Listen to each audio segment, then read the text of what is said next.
Well, it's exciting. First day of training camp. Well, second day, first day on the ice. It's nice to see everyone in person, and I guess to some extent feel like we're at a normal training camp. It's been a lot of excitement in the building. Nice to have the guys. The coaches put a lot of work in to get ready for this. So here we are. But excited about today. I'm certainly happy to answer any questions you guys have. What was the result of Jack's physical, and what is his status in the organization, Kevin? Yep. Probably before I get into specific on where we are today, just to back up, I think it's really important to talk about, since this process has begun with Jack, his health has been what's most important to all of us, his health as a person. That's from me, through our medical staff, the whole organization. I think we would all agree that we were hoping to, as we worked through the off season, to avoid surgery. Certainly with any injury, in particular in this one, when you're dealing with the neck, that would have been best case scenario. Unfortunately, yesterday, Jack did not pass his physical. At this point, Jack is not willing to move forward with what our doctors are suggesting is the fusion surgery. So we're going to continue to work towards solutions. I will say Pat Brisson has been great to deal with since he's gotten involved in this process. We speak multiple times a day. He's one of the best in the business for a reason, and we're going to continue to work at this. But it's obviously a challenging situation, but that's where we are as of this morning. Has he been placed on long-term? Is he going to be placed on long-term IR, or what is the next move? And could he be suspended? Well, he would be on injured reserve, and we'll look at everything moving forward. You know, that's not something we take lightly. Obviously, there's rules within the CBA, but we'll continue, John, to look at everything moving forward. Back in late July, Jack's last agents said that they were initially under the impression that you guys would approve the surgery. What do you think the disconnect was there? And Yeah, I don't know, Lance. I'm not sure how that was ever said. What I can tell you is we have absolute trust in our doctors. They are the medical experts. They've been consistent since day one. As I mentioned, first and foremost, the health of Jack as a person, not the hockey player. Secondly, how do we get through a process where you're hoping to avoid surgery and getting a player back on the ice? And then lastly, if we were at the point where surgery was an option, they've never wavered from what they've suggested would be the next step. And if there was something else done, that they would be uncomfortable with it. So I have no idea. But as I've said to you guys before, I'm not a doctor. My job isn't to try to suggest certain things to doctors. My job is to listen, gather all the information, ask questions, and then make the best decisions for our organization moving forward. The main reason given before for not allowing the artificial disc replacement was that it hadn't been done on an NHL player. What more is there to that? Because obviously Tommy John surgery had never been done until the first one. So what more is there?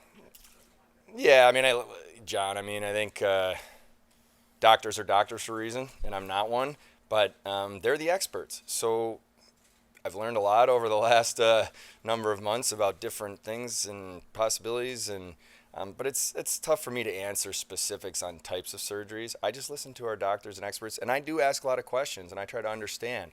That's where they're at. We trust them 100%. They have. There are certainly ours. You guys know the other team in town. They work for them as well. These are experts, and that's what they believe. You understand why he wants the other one? People have, options that they, going to look at. He's certainly been educated, and I give Jack a lot of credit in terms of, doing his research and trying to understand different options. But, our doctors have been clear from the beginning. If we got to this point, that's where, they felt they would be comfortable. in your mind, is it impossible to trade Jack until he has some sort of surgery? I don't know if I want to get into exactly that type of thing. What I would say was we're open to it. Like I've said before, with any player, how do we make our organization better? We have a plan. We are going to stick to our plan. In the short term, a little bit medium, and then longer term, we're going to stick to it. And if we have an opportunity to do that, and we feel it's the right thing for a franchise, then we'll do it. Now, if there was a solution over the course of the summer, and that was an opportunity we thought made sense, we would have done it. But obviously that's not the case, so we'll see where we go from here. Kevin, how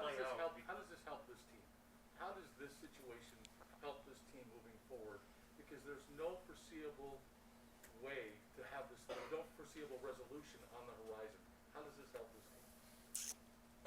Sorry, John, can you explain it? With Jack Eichel being sidelined. Yeah. Definitely. Oh, Jack's one of the best players in the world, and that's why I say getting him, having him healthy playing is what we all want. So we'll continue to look at every possibility of how we get there. And then if there's an opportunity to do something that we think's right for a franchise, we'll do it. But it's a challenging situation, obviously. But we're gonna continue to work at it. I want to say this, guys. This is so critical in how we move forward with this franchise, with building the culture and engaging with our fan base and getting this group of fans and people to trust this organization. We have to earn that. We have to earn that. And that's a message that went to the team yesterday. I just think that's very powerful. I'm going to keep saying it. We need to build around people that want to be here for the right reasons. We feel really good about some of our young core that's here. We're going to continue to identify that. We feel really good about some of our veteran people, whether they've been here, that we brought in, that can help mentor, that have been good pros in this league, John. And then there's players that we brought in that are maybe somewhere in the middle, but they have a chip on their shoulder to earn something, improve something. And so that's why we're building this a certain way, and we won't compromise on that. Go ahead. You haven't had him. Is he still the captain of this team, and will he remain captain? I spoke to Jack 2 days ago. I spoke to the team yesterday and addressed this. Jack Eichel is no longer the captain of the Buffalo Sabres. From our perspective and my perspective, I feel the captain is the heartbeat of your team, and we're in a situation from where we were in the past and where we are now that felt that we needed to address that and make that decision. Is he around the team? I mean, is he going to stay around the team? Do you think it would be a healthy dynamic for him to be around the guys? Sorry, let me get a sip of water here. Jack was here for his physical. He's made it clear to me, and I will say this: Jack and I have had a lot of conversations together, in person, on the phone, over the course of this offseason. I've spoken to his previous agents daily, his Pat Brisson daily. There's been a lot of communication. Jack's here for his physical. He made it clear to me that he doesn't want to be a distraction. He doesn't want to, take away from what we are trying to build here. So he will continue his rehab, not necessarily in this facility on a daily basis, but, and then we'll work towards where we go from here. How much is his preference to have this specific surgery held up trade talks and made this and really led us to where we are today, where he's still in your organization and a deal hasn't been done? Well, Lance, I think it goes back to what I said. A lot of teams, as I spoke to, and again, this isn't unique to Jack. Well, I guess it is because of the situation we're in, but teams want clarity. And over the course of the summer, there wasn't great clarity. We have more clarity now. The hope and the strategy that we were working through in the offseason was to how do we get Jack Eichel healthy and how to, if possible, avoid a surgical procedure. Now we know where we're at, and that does provide clarity, but I do think that's played a role in this. I mean, this is an elite franchise player in his prime, under contract, and we need to, as an organization, move forward, but we can't compromise on certain things we believe, and but we're gonna work at it. Every day we do, we have in the past, and we'll continue to. You've obviously had a lot of talks. You have a value for Jack so far. 31 other teams. How, other than the injury, where is the disconnect in value? Well, I guess that's hard for me to answer in the sense that I'm not going to get into specifics on conversations, but I would probably suggest that everyone in this room and across the hockey world believes that a healthy Jack Eichel is a franchise player, and these type of situations don't come up very often where players are moved. So I know there's been a lot of things speculated. We believe there's value on Jack Eichel, and we will do what we need to do as an organization to do the best we can moving forward, and that's how we're going to do this. Kevin, you talked about you have some clarity now. I think the point of confusion is it seemed over the summer there was clarity. The team wanted one surgery, Jack wanted one surgery. Now you're saying, well, we were trying to avoid surgery. I mean, the disconnect there strikes me. Didn't you always agree there was going to be surgery? Well, no, I don't. Once the rest of rehab was done. I mean, you agreed. Yeah, but I think that's fair point. But as you go through this process, he was examined quite often in Buffalo, other places. Our doctors looking at it saw there was slight improvements as the summer from strength and imaging, and even if they're minimal, but that gives you hope. And I guess what I would say is, it's hard to put an exact timeline to say, okay, by this date, if he's not, 100% and cleared, then you're going to have surgery. So it's a little bit of a moving target, but I guess the bigger point, Mike, is we're looking to do everything we could to avoid that, knowing that if we got to the point where surgery was going to be considered an option, yeah, those discussions had happened over the course of the last few months, and where we would go from here. Now we're in this situation. Jack's, of the same mindset he was. Our doctors are of the same mindset. So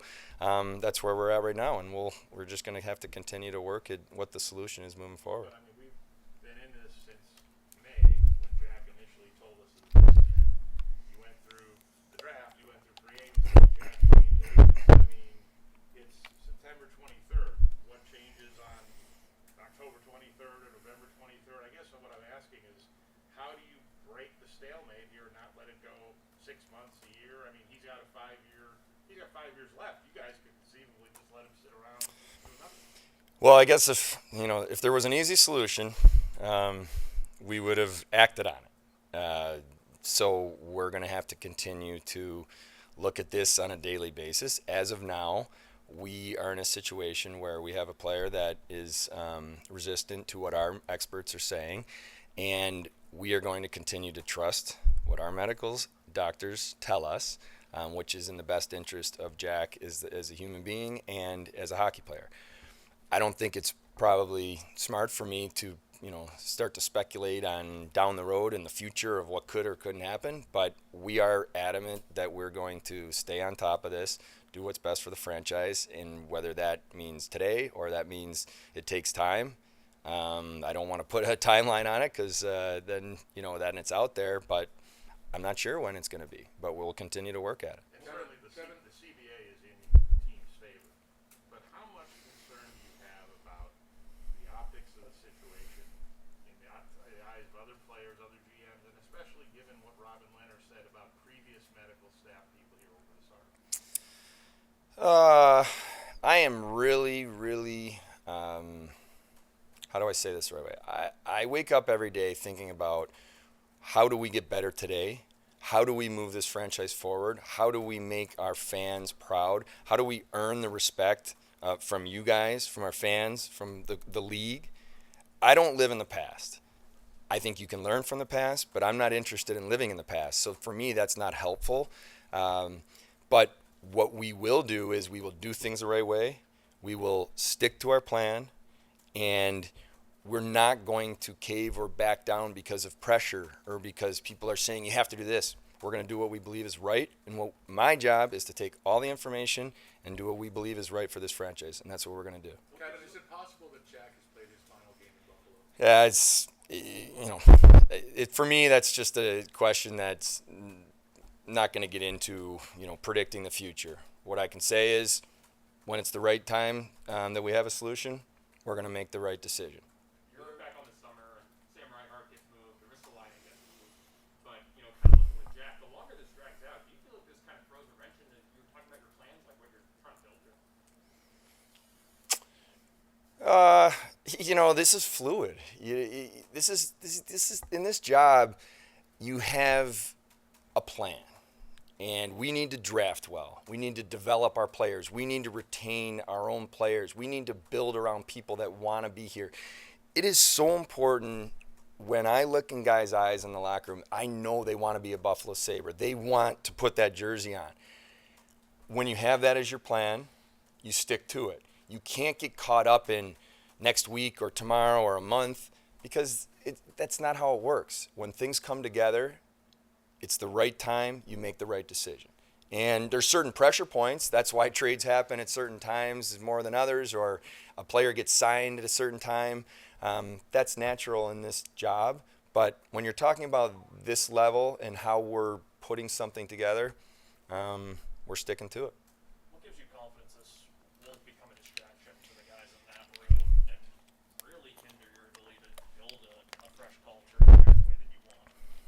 Yeah, Lance, that is a great question, and it's something I addressed yesterday with the team. Jack Eichel is friends with these players. I was a player. It's deeper than you work together, to make it simple. There's relationships. They care about each other. Those players in the locker room care about Jack Eichel as a person. They want to see Jack healthy, back playing hockey. We all understand that. I addressed that with the team yesterday. The key for us now is they have clarity. The players have heard it directly from me. They understand exactly the situation we're in. They are now all about how do we move forward together. Who is in this locker room? Why are they in this locker room? How do we get better? That's what those guys are talking about every day, and that's what gets me excited. So it doesn't diminish the fact that there's a friend of theirs that's in this situation, but this is a mature group, And you look at guys like Okposo, and you look at guys like Gergensen, and then Craig Anderson that have been in this league and are respected through this league, and then you look at guys, and there's others that are more veterans. Then you look at certain younger players that took massive steps, not just on the ice, but in terms of the locker room and in terms of their voice. And that's the Dahlins and, Middlestats and Cousins. And these are just really hungry players. And when you look in their eyes and you see we're about moving forward. And that's the message that I have for them. They have for me. And Donnie will and the coaches will be talking about it every day. Will you have a captain this year? No, right now we're going to let this group learn and grow and kind of figure out to some extent themselves. And the captain is the critical role in an NHL team, but it's not unprecedented where you kind of let it play itself out. And there's a lot of voices in there that are strong, that are good, that are good pros. So we'll just instead of rushing into that, we're just going to let this play itself out a little bit. And what is the club's vaccination status? 100%. Yeah, it's great, and the NHL policies were very clear, that's a great thing for us, in terms of where we're at as we start camp. You had mentioned being in control of this process. I guess simply put, what is the next step in this process? Well, I think I'll go back to if we had an easy solution, we would have acted on it. We'll continue to look at every possible scenario of how we move forward. There's a CBA for a reason. Obviously, that's in place, and we all want to, continue to work together in how we move forward. So that's really where we're at. We're going to trust our doctors. I'm going to be in a position where I continue to ask questions, continue to gather information, continue to talk to managers around the league every day. Provide them clarity, explain our situation, and then when it's the right time and there's a resolution, you will all know. Kevin, are you getting any pressure from ownership to get this done and get this moving? Exact opposite. Terry and Kim have been absolutely phenomenal through this process. I talk to them multiple times a day, both of them, and I have since I've had the job, but in more particularly with this situation, just making sure they're up to speed. They are unbelievably supportive and helpful in this process. They ask me questions. They bring up things that maybe I hadn't thought of, and it's just a constant communication back and forth. And again, they're an extension of what I said. They care about Jack Eichel, the person. They want to see Jack Eichel healthy. The hockey player is secondary, but they've been tremendous through this, and I'm really appreciative of that. Are you at a point where the door is still open for conversations with other GMs right now about Jack? Yep. It's maybe why I was a minute too late. You're talking every single day. And if I'm on the other side and I have been in different situations, I want clarity. I want to understand. So yeah, conversations are happening a lot, and they'll continue to happen until we resolve this. Where are you hitting that stalemate? Well, I think it's, part of it isn't a stalemate. Part of it's just an understanding. And there's take away this type of situation, just on any normal player transaction. If you're making a trade in general, there's a ton of work that goes into that before you ultimately get to the point.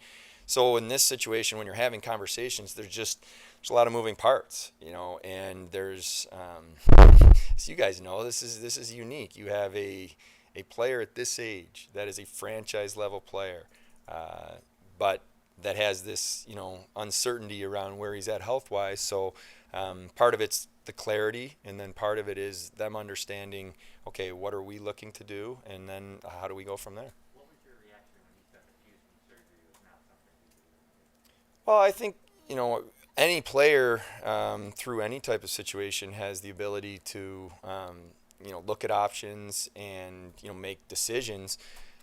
But what I've tried to do is just ask questions of Jack too, and help him understand where our doctors are coming from. And I got to tell you, John, our doctors have done, in my opinion, an unbelievable job providing clarity to Jack in why this was. If we got to this point, and he had exhausted his, rehab process, why they felt this would make sense, why they felt that this was the appropriate next step.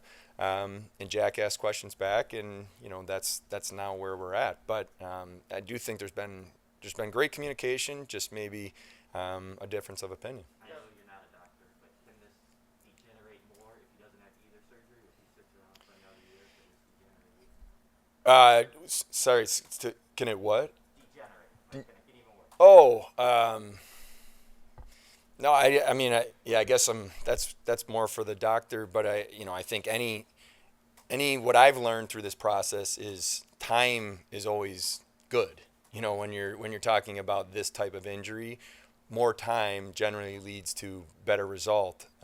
But nobody can say it's going to be this day or this day. And obviously, our hope was that he came in here yesterday and would have been to the point where cleared when we wouldn't be having this conversation, but that didn't happen. And I understand from a medical position why our doctors, you would want to give it every possible time to get to that point and avoid any type of surgery. Kevin, we've just spent 20 minutes talking about Jack Eichel with good reason. But he is one spoke in this whole situation where the entire hockey world thinks your team is going to be terrible. And some people out of town have already said you're tanking. What is your message to people, and what was your message to those players when basically no one in North America thinks you guys have any chance or are going to be any good? It's about doing things the right way, and it's about building.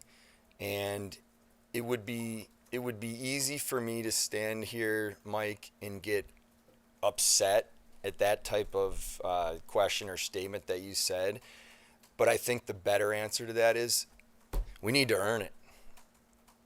I am not wanting to just say what's happened over the past 10 years. Here's what you learn from it. This is about us as an organization, the culture of our team, earning the respect on a daily basis. And I said that yesterday. It's every conversation, it's every practice, it's every workout, it's every game. We have to earn it. And if you have that mentality, okay, as a player, then it starts to build and it starts to grow. I could get mad and say, no, you know what?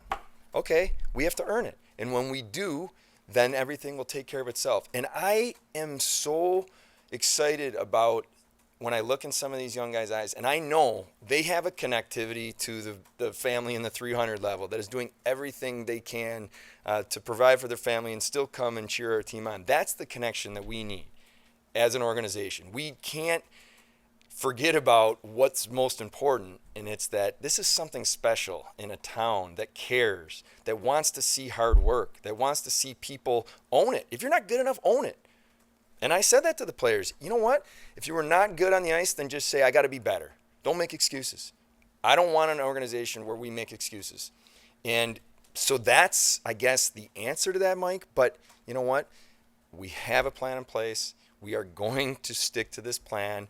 We will not back down from pressure, from criticism, from wherever the external noise comes from, and we're going to trust it. And I'm excited about that. That's what gets me excited every day. Kevin, are there any other players other than Jack that are injured and not ready to start camp? A couple are kind of day-to-day, what I would say.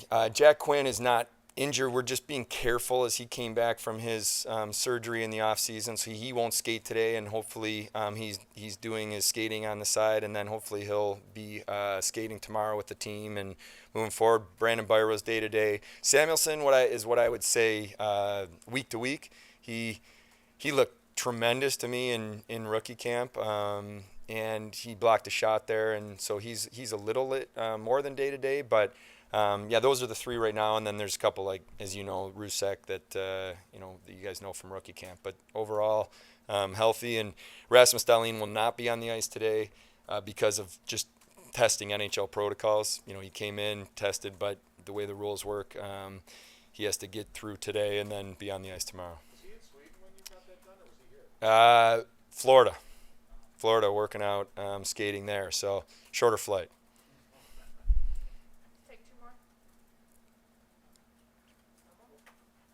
With Darlene, how did you land where you landed contractually? Yeah, Duffer. It was a lengthy process. I mean, those negotiations, I would say, started.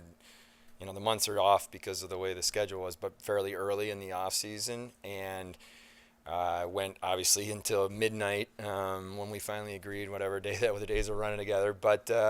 What was really important for us in that process was to make sure Rasmus and his agents understood how important he is to us moving forward. And when I talk about young core, I look at someone like Rasmus who wants to be a Buffalo Sabre, really loves playing here and loves this organization and wants to be part of the solution. That matters.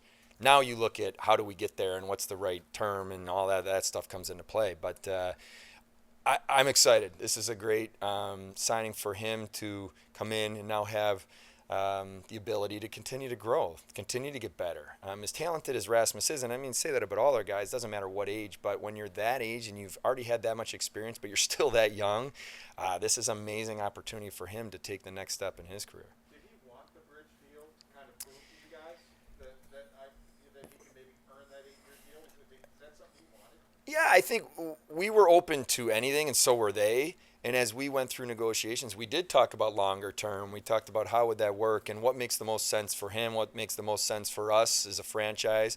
And obviously we landed where we landed because we felt, I would say, not to put words in Newport sports mouths, but I think we kind of felt that it came together and felt it was right for both of us. And I think it gives us an opportunity to set him up moving forward. I'm glad he wasn't a holdout and having to miss and then play catch up. But I do think you're right. For him, he thought an opportunity where, hey, I can come in and continue to get better and grow and then, push for the next one. Thanks, guys. Thank you. Have a good day.